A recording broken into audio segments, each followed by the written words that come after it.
Ogawa was considered the puncher coming into the fight.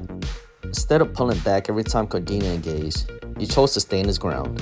Standing his ground would allow him to counter more effectively as his feet are planted. Notice how Ogawa doesn't bite on any of Cordina's feints. When the engagement begins, Ogawa leans back instead of pulling back to try to counter with his left hook.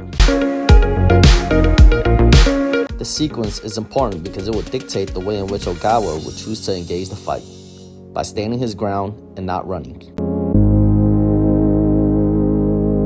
And this theme of Cordina continuing to engage while Ogawa stands his ground to plant his feet to look for counter shots continued throughout the fight.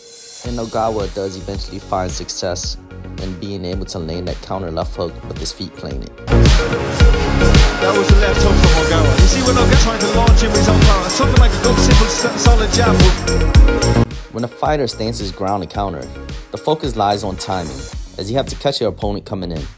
The weakness is if your opponent is tricky enough to be able to throw that timing off. And here is where we see Cordina disrupt Ogawa's timing, all with the misdirection. That misdirection was a jab feint to the body. That feint paused Ogawa just enough for Cordina to come over the top with a straight right cross, right down the pipe.